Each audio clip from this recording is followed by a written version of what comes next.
வணக்கம் பத்திரிகையாளர்களுக்கும் மீடியா நண்பர்களுக்கும் என் பணிவான வணக்கத்தை சொல்கிறேன். என்னோடய பேர் வந்து எழில். நான் வந்து ஒரு குறும்படம் இயக்குனேன். அதில் வந்து எனக்கு ஒரு 2 இன்டர்நேஷ்னல் அவார்டு கிடச்சிது. அந்த அவார்டு வந்து எங்கள் டீமுக்கு ஆக்சுவலி ரொம்ப பெரிய எனர்ஜி கொடுத்தது. அப்போது நான் சாரை பார்க்க வந்திருந்தேன். 2 இமயம் உங்களுக்கு தெரியும், 2 இயக்குனர் இமயம், அரவிந்த் சார் அவர்களும் பேரரசு சார் அவர்களும் அவங்க கையால் வந்து என்னோடய next project Kalyani first look poster release ஆகிறது எனக்கு கிடைச்ச பெரிய பாக்கியம். ஃபஸ்ட்டு இந்த படத்தோட முதல் விஷயம் எதுக்கு இதை பண்ணுறேன்னா, இந்த சமுதாயத்தில் வந்து இந்த மதுன்ற ஒரு விஷயம் வந்து எல்லார் வாழ்க்கையிலையுமே ஆக்சுவலி அது பிணைஞ்சு இருக்குது. அது எப்படின்னா எல்லோரும் எமோஷனலி அது கனெக்ட் ஆகிருக்கு. காதல், வலி, பெயின், இழப்பு, இது எல்லாத்துலேயுமே இருக்குது. இது யாராலும் பிரிக்க முடியல. ஆக்சுவலி என்ன முயற்சி எடுத்தாலும் பிரிக்க முடியல. நானாக நினைக்கிறேன், இதனால் ஃபஸ்ட்டு அது நம்மளுக்கு வந்து ரொம்ப ஆதரவு கொடுத்தாலும், ஆனால் அதோட பாதிப்பு வந்து குடும்பங்களுக்கு வந்து பயங்கரமாக இருக்குது. ஸோ என் கதை இதுதான். நம்ம அதுலேருந்து உடனே விடுபட்டு வெளியே வர முடியலனாலும் கொஞ்சம் கொஞ்சமாக அதுலேருந்து வெளியே வரணும்னு இந்த படம் அதுதான் நான் சொல்ல விரும்புகிறேன். இந்த படத்தில் அவரது வந்து 2 ஜாம்பவான் நம்மளுக்கு தெரியும். அவங்க கையால் இந்த படம் ரிலீஸ் ஆகிறது உண்மையிலே எங்கள் டீமுக்கே ரொம்ப பெருமையாக நாங்கள் ஃபீல் பண்ணுறோம். நன்றி. ஃபஸ்ட் லுக் போஸ்டர், ஆக்சுவலி இந்த ப்ரோக்ராம் வந்து first look poster first poster release பண்ணுறோம். நெக்ஸ்ட்டு வந்து நாங்கள் எல்லாமே ரெடி பண்ணிகிட்ருக்கோம். எங்கள் ஒர்க்கு போயிட்டுருக்கு. விரைவில் சீக்கிரமாக படப்பிடிப்பு ஆரம்பிச்சிருவோம் சார். கொஞ்சம் பெரிய லெவலில் பண்ணாலும் நாங்கள் கொஞ்சம் பொறுமையாக பண்ணிகிட்ருக்கோம். சிறப்பாக பண்ணுவோம் சார். இனிமேல் நம்பிக்கை இருக்குது. என் பேர் முகில். நான் ஒரு ப்ரொடியூசர், IR5 ப்ரொடியூசர். இது பிஃபோர் IR5 ஒரு மூவி பண்ணியிருக்காருங்க. அது வந்து 2 இன்டர்நேஷ்னல் அவார்டு கிடச்சிருக்கு எங்களுக்கு. அதை நினச்சி சந்தோஷப்படுறோம், பெருமையாகவும் இருக்குது டேரக்டரை நினச்சிட்டு. ஸோ அடுத்து கல்யாணின்னு ஒரு மூவி பண்ணுறோம். மிகப்பெரிய தாக்கத்தை உருவாக்கும்னு நினைக்கிறேன். ஆக்சுவலி எங்கள் டேரக்டர் வந்து ஸ்டோரி சொல்லும் போது ஃபஸ்ட்டு 15 மினிட்ஸு நானே அதிர்ந்துட்டேன். அந்தளவு இருக்குது ஸ்டோரி. டெஃபினட்டாக அவங்க மிரட்டுவார்னு நினைக்கிறேன். நான் படம் ஃபுல்லாக மிரட்டுவார்னு நினைக்கிறேன் நான் கண்டிப்பாக. அப்புறம் நம்ம சிகரத்தை தொட்ட 2 இயக்குனர் கைகளால் இந்த ஃபஸ்ட் லுக்கு போஸ்டரை ரிலீஸ் பண்ணுறது ரொம்ப பெருமையாக இருக்குது. டெஃபினட்டாக சக்ஸஸ் மீட்லேயும் உங்களை கண்டிப்பாக இன்வைட் பண்ணுவோம் சார். அந்த நம்பிக்கை நிறைய இருக்குது சார். Okay sir, thank you. எல்லாருக்கும் வணக்கம். என் பேர் மோகனா. இந்த ஃபிலிமில் எனக்கு என்ன தோணுதுன்னா, அதாவது நம்ம நாட்டில் நடக்கிற நிறைய இன்சிடெண்ட் மெயின் காரணமே குடி தான். அதுக்காக இவங்க எடுத்திருக்காங்க அப்படின்றது பெரிய விஷயம்தான். ஸோ அதுக்காக நான் சப்போர்ட் பண்ணுறேன். அண்ட் என்னால் முடிஞ்ச அளவுக்கு நான் இவங்களுக்கு பண்ணி கொடுப்பேன். அன்பு பத்திரிகை நண்பர்களுக்கும் ஊடக நண்பர்களுக்கும் இனிய மாலை வணக்கங்கள். இந்த நல்ல நிகழ்விலே கலந்து கொள்ளக்கூடிய வாய்ப்பை நல்கிய தயாரிப்பாளர் அவர்களுக்கும் இயக்குனர் அவர்களுக்கும் மற்றும் நண்பர்களுக்கும் எனது அன்பான வணக்கங்கள். கல்யாணின்னு பேரை வச்சுட்டு மது குடிக்கக்கூடாதுன்னு வச்சுருக்காரு. அதுவே வந்து ஒரு வித்தியாசமான விஷயமா பட்டுது. ஏன்னா நல்ல ஒரு அதிலே ஒரு வித்தியாசம் தெரிஞ்சுது, கான்ட்ராஸ்ட் தெரிஞ்சுது. ஏற்கனவே 2 தேசிய விருதுகளை பெற்றிருக்கிறார் இயக்குனர் என்பதை அறியும் போது உண்மையிலேயே மகிழ்ச்சியாக சந்தோஷமாக இருக்கிறது. வீசா ஏன்னா எங்கள் சைடு 5008ன்னு ஒரு நெல் இருக்குது. அதனால் அது அவர் எடுக்கிற கருத்து, அதாவது முதல் படமாக இருந்தாலும் நம்ம ஒரு சாதாரண முயற்சியோடு போகாமல் ஒரு சமுதாயத்திற்கு ஒரு விஷயத்தை சொல்ல வேணும் அப்படின்ற ஒரு நல்ல நோக்கத்தோடு இறங்கியிருக்காங்க. அதில் வந்து சிரமங்கள் ஜாஸ்தியாக தான் இருக்கும் நிச்சயமாக. ஏன்னா வந்து கமர்ஷியலையும் பார்க்கணும், அதே நேரம் இதையும் பார்க்கணும். நல்ல முயற்சி. எல்லாத்தையுமே திட்டமிட்டு செயல்பட்டு இருக்கோம் அப்படின்னு சொல்கிறதுனால நிச்சயமாக இது வந்து இவங்களுக்கு ஒரு பெரிய வெற்றி படமாக அமையும். அதே மாதிரி இன்னுமே நம்ம டைரக்டர் எங்கே சொல்ல போதும் நான் எழில்னு சொல்லிடணும். ஏன்னா ஏற்கனவே ஒரு எழில் எங்கள்கிட்ட இருக்காரு, எல்லாருக்குமே தெரியும். அதனால் நான் எழில்ங்கிறத கண்டிப்பாக நீங்கள் மெயின்டைன் பண்ணிக்கோங்க. 2 பேருக்கும் பாருங்களேன், இனிஷியல் நானான்னு வருது, சகோதரர்கள். ஏன்னா அப்படி ஒரு தயாரிப்பாளர் அவருக்கு கிடைச்சிருக்காரு. அது நல்ல விஷயம். ஏன்னா கேட்டு ஃபஸ்ட்டு 15 நிமிஷத்துலேயே என்னை வந்து இயக்குனர் அட்ராக்ட் பண்ணிட்டாரு அப்படின்ற மாதிரி சொன்னார். நிச்சயமாக இந்த படம் நீங்கள் வந்து நல்ல முயற்சி எடுத்து நல்ல கடினமான உழைப்போட படத்தை மிகப்பெரிய அளவுக்கு கொண்டுட்டு வாங்க. அதுக்கு எல்லா வகையிலையும் நாங்கள் துணை இருப்போம்னு சொல்லி படம் மாபெரும் வெற்றியடைய வேண்டும் என்ற எனது ஆசைகளை கூறி நன்றியுடன் விடைபெறுகிறேன். நன்றி. அனைவருக்கும் வணக்கம். கல்யாணி ஃபஸ்ட் லுக்கு வெளியீடு. இதில் உங்களை வெளியிடுறதுக்கு வரும் சரியாக என்னையும் அழைச்சிருக்காங்க. அதுக்கு முதல்ல நன்றி.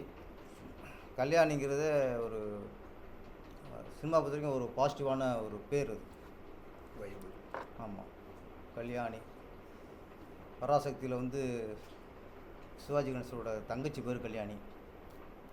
பெரிய ஹிட்டு தான். இப்போ டி ராஜன் சாருக்கு வந்து எந்தங்கே கல்யாணி, அதுவும் பெரிய ஹிட்டு தான். அப்புறம் பஞ்ச கல்யாணின்னு ஒரு படம் வந்துச்சு, அதுவும் பெரிய பெரிய ஹிட்டு தான். மாதிரி ஆமாம், பெரிய ஹீரோ வந்து பெரிய, அதில் ஹீரோ எல்லாமே ஜெயிக்க முடியும் காட்டினதே கல்யாணி. பஞ்ச கல்யாணி. நம்ம வந்து கழுது தானே, கழுது அதில் கதாநாயகன் கதாநாயகி எல்லாம். அது மாதிரி கல்யாணிங்கிறது ஒரு சினிமா பொறுத்தையும் ஒரு பாசிட்டிவான டைட்டில் தான். சார் சொன்ன மாதிரி கல்யாணி அப்படின்னு ஒரு டைட்டில் வச்சுட்டு அது வீட்டுக்கும் நாட்டுக்கும் கேடுன்ட்டார். எந்த கல்யாணம் சொல்கிறான்னு தெரியல எனக்கு. ஆனால் ஒரு இப்போ நம்ம நாட்டுக்கு தேவையான ஒரு மெசேஜ். பெரிய மரத்தில் நாங்களாம் காய்ச்சி தொங்கும், அதில் கல் அறிவோம். நம்ம எந்த மாங்காயும் குறி வைக்காமல் ஒரு கல் அறிவோம், அது எதாவது ஒன்று பட்டு ஒரு மாங்காய் விழுவோம். அது மாதிரி இந்த மதுக்கு எதிராக இந்த மாதிரி சமூக அக்கறை உள்ள கலைஞர்களும் சரி மக்களும் சரி யாரும் சரி கல் எரிஞ்சிட்டே இருக்கணும். அது நம்ம கடமை. ஏதாவது ஒரு கல் பட்டு கொஞ்சம் ஏதாவது ஒரு பலன் கிடைக்கும். இன்றைக்கி முக்கியமாக தமிழ்நாட்டில் பார்த்தா மது விற்பனை ஜாஸ்தியாகிடுச்சு. அதுதான் அதிகமாக இருக்குது இன்றைக்கி.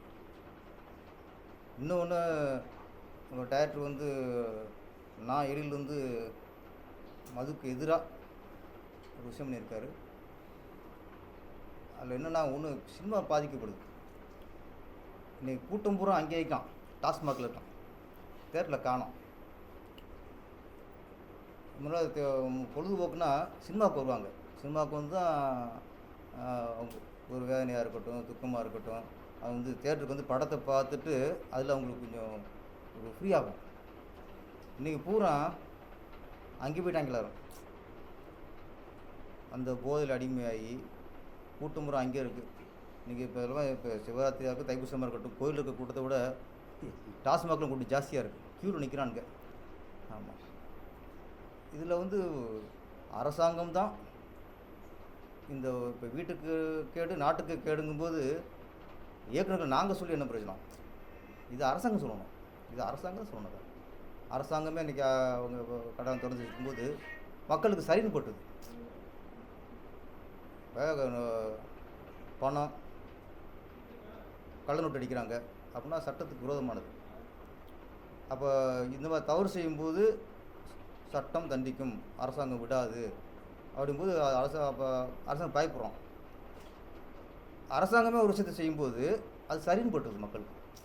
அரசாங்கம் தான் திறந்து வைக்குது, அரசாங்கம் தானே காய்ச்சுது, அரசாங்கம் தான் கொடுக்குது. அப்படிங்கும்போது மக்களுக்கு அது சரின்னு போடுது. முன்னாடி கள்ளச்சாரம் வைப்பாங்க, கள்ளச்சாரம் வைப்பாங்க, ஊருக்கு வெளியே இருக்கும். ஊருக்கு ஒதுக்குப்புறமா தான் கடையை வைக்கணும். கல்லுக்கடையை கல்லுங்கிறது இன்றைக்கி உடம்புக்கு நல்லதுங்கிறாங்க. அப்போல்லாம் கல்லுக்கடையெல்லாம் ஊருக்கு வெளியில் தான் இருக்கும். இன்றைக்கி பார்த்தா ஊரில் தெரு மதுபான கடைகள். இது எங்கே நம்ம நாட்டை கொண்டு போகுதுன்னு தெரில. மோகனை சொன்ன மாதிரி இந்த போதை வந்து மது சாப்பிட்றோம், இந்த போதை நமக்கு போதை உருவாகுது, நமக்கு மயக்கம் உருவாகுது, இந்த போதைக்கு அடிமையாகிறோம். அது இல்லை, இந்த போதை வந்து நாட்டுக்கும் கேடுங்க வீட்டுக்கு கேடுங்கிறத இன்றைக்கி நிறைய தவறு செய்ய தோணுது. குடியை கெடுக்கும், தான் குடியை கெடுத்தா பரவாயில்ல, அடுத்த குடியும் கெடுக்குது எனக்கு. ஏன்னா இந்த போதை தான் ஒரு பொண்ணை கற்பழிக்கிறதுலாம் தோணுது, கொலை செய்ய தோணுது. போதையில் நல்லது தெரியாது. இன்றைக்கி பாலியல் பலாத்காரம் ரொம்ப பெருகி போச்சு. நீங்கள் கணக்கெடுத்து போலீஸ் ரிப்போர்ட்டை பார்த்தா இதெல்லாம் அதிகரிச்சுன்னு சொல்கிறாங்க. இன்றைக்கி இதுக்கெல்லாம் அடிப்படை காரணம் போது இந்த பாலா போன போதையாத்தையும் இருக்குது. அப்போ இதுக்கு எதிராக நாங்கள் சினிமாக்காரங்க தான் அதிகமாக பேசுகிறதே, சினிமாக்காரங்க தான். நாங்கள் படம் ஆரம்பிக்கும் போதே நாங்கள் போட்டுருந்தோம் ஃபஸ்ட்டு, குடியை கெடுக்கும், மதுபானம், மது அருந்துதல் உடலுக்கு கேடு, புகை பிடித்தல் புற்றுநோய் உண்டாக்கும். இது நான் படம் ஆரம்பிக்கும் நாங்கள் போடணும். இதை போட்டால் தான் சென்சார் எங்களுக்கு கொடுக்குறாங்க, இல்லைன்னா சென்சார் தர மாட்டாங்க. அதே மாதிரி படத்தில் எங்கேயாவது ட்ரிங்க்ஸ் அப்புறம் காட்சி வந்தால் கீழே நாங்கள் போட்டுருந்தோம், மது இருந்தல் உடலுக்கு கேடு அப்படின்னு போடுறோம். தமிழ்ச்சா போதும் கூட நாங்கள் கீழே போட்டுருந்தோம், புகை பிடித்தல் உடலுக்கு கேடுன்ட்டு. நாங்கள் போட்டு என்ன பண்ணுறது? இது யாரை சொல்லணும்? நாங்கள் சினிமாக்காரன் நாங்களே அதுவும் போட்டு டைரக்ட் வாய்ஸ் கொடுப்பார், பிகினிங் வாய்ஸ் போட்டணும். இப்போ சினிமாக்காரங்க நாங்கள் சொல்லிகிட்டே இருக்கோம். இது அரசாங்கம் தான் குரல் கொடுக்கணும். இது கண்ட்ரோல் பண்ணுறது அவங்க கண்ட்ரோல் பண்ணணும். ஒரு நாட்டுக்கு கேடு, ஒரு வீட்டுக்கு கேடுனா அந்த கேடை துடைக்க வேண்டிய பொறுப்பு, முதல் பொறுப்பு அரசாங்கத்துக்கு இருக்குது. மதுக்கு மக்கள் அடிமையாயிட்டாங்க அப்படின்னா கூட உடனே ஒரே நல்ல எல்லாத்தையும் முடிக்க முடியாது. அது குறைக்கிறதுக்காவது கொஞ்சம் யோசனை பண்ணணும். இதில் வர வருமானத்தை வச்சு தான் அரசாங்கம் நடத்துங்கிறது அது ஒரு வெட்கக்கேடு. அது வந்து அந்த எண்ணமே ஆளும் கட்சியினருக்கு வரக்கூடாது. எந்த கட்சியாக இருக்கட்டும், இன்றைக்கி இருக்க கட்சியாக இருக்கட்டும், நாளைக்கு வேறு கட்சி வந்தாலும் சரி, இந்த மதுவை ஒழிக்கிறதுக்கு ஃபஸ்ட்டு குறைப்பதற்காக அவங்க போராடணும். இதில் வருமானம் வருங்கிறதுக்காக மதுக்கடலை பெருக்கக்கூடாது. இந்த மாதிரி சூழ்நிலை வாழ்ந்துட்டு இருக்கோம். இப்படி சூழலில் நாங்கள் ஏற்கனவே படத்துக்கு பிகினிங்கே எல்லா படங்களையும் சொல்லிட்டு தான் இருக்கோம். இப்போ கண்டென்ட்டை அதே சொல்ல வேண்டிய நிலைமை இருக்குது. அதுக்கு முன்னாலே நான் வெளியில் பாராட்டணும். நான் ஒரு முதல் படத்துலேயே ஒரு சமூக அக்கறையோட, அது இன்றைக்கி எந்த விஷயம் நம்ம சமூகத்தை அழிச்சிக்கிட்டு இருக்கோ, இன்றைக்கி குடும்பத்துலலாம் பாசம்லாம் போச்சு, சதுரி போச்சு. ஒன்று செல்ஃபோனு, இல்லைன்னா குடி, ரெண்டு தான் இன்றைக்கி நாட்டை சின்னவனமாக்கிட்டு இருக்கு. செல்ஃபோன்லேயும் அப்படி தான். இந்த ஃபுல் டாக் டைம் போட்டாங்களா, கால் வச்சு எடுக்கவே மாட்டேங்கிறான். அதையாவது ஒரு அமௌண்ட் போட்டால் கூட டைம் பார்த்து கட் பண்ணுவான். அதையும் விட்டுட்டோம், சுதந்திரத்துக்கு பேசிக்கிட்டு. அதுவும் நாட்டுக்கு எடுத்துருச்சு. தெரு மதுபான கிடையாது, அதுவும் நாட்டுக்கு கேடாக இருக்குது. இந்த சூழலில் ஒரு சமூக அக்கறையோட இந்த படம் பண்ணுற நான் எழில் இருக்கும். இந்த படத்தை, இந்த மாதிரி கதைகளுக்கு சும்மா ஒரு நம்ம கமர்ஷியலாக படம் பண்ணி, ஒரு கிளுகிழுப்பாக படம் பண்ணி மக்களை வர வச்சு லாபம் பார்த்துலாம் அப்படின்னு இல்லாமல், இந்த கதைக்கு கேட்டு இந்த படமாக தயாரிக்க ஒத்துக்கிட்ட தயாரிப்பாளர் நான் முகில் அவர்களுக்கும் பாராட்டுகள். ஏன்னா இந்த படத்தை பண்ணுறதுக்கும் ஸ்பெஷல் தைரியம் வேணும். அவருக்கு பாராட்டுகள். இதில் அவரே கதாநாயகனாக நடிக்கிறாரு. ஆள் நல்லா தான் இருக்க, கருப்பாக கலையாக இருக்கார். நம்ம ஏற்கனவே நம்ம இதில் நிறைய கருப்பு தோள்கள் நம்ம திரையுலக வெண்திரையை ஆண்டு இருக்காங்க. ரஜினி சாராக இருக்கட்டும், விஜயகாந்த் அவராக இருக்கட்டும், முரளி அவராக இருக்கட்டும், நிறைய பேர் ஆண்டிருக்காங்க. அந்த வரிசையில் நம்ம முகிலும் வந்திருக்காரு. முகில்னாலே கருப்பு தான்.